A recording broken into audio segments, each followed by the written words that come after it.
Hello guys, ayan, how to cut a perfectly cubes for the squash. Kasi napakatigas talaga ng squash guys.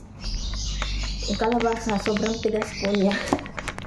Ganyan. Ganyan na gawin natin. Ganito, ayan. Para ma-perfect talaga siya na square ang ating cut, no? Ganito gawin natin. Tingnan nyo kung anong mangyari. Kasi sobrang tigas kasi ng squash, kaya ang hirap makakuha ng form niya na square. Ayan. O, napakadali, diba? O, diba? Napakadali. Square na siya. Ayan. Ayan, guys. O, ganyan lang po. Patuloy lang natin to. Ganyan lang po natin to lahat. Ayan. Kasi gagawin natin to. Ano? Tigas talaga. As in. Sobrang tigas talaga ng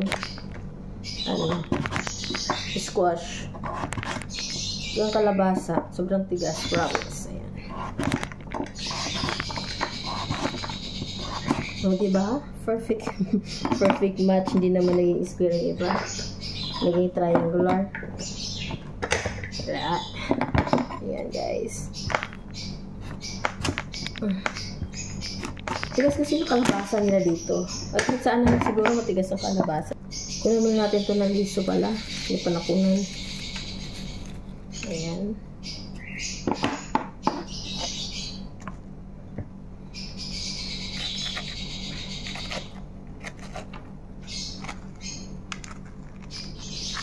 Aray ko, ang tigas naman ng kalabasa to.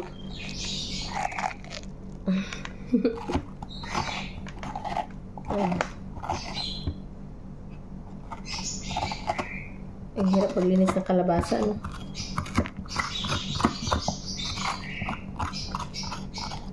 Masarap talaga ng shorba pag ganito, di ba? Lagyan ha, lagyan.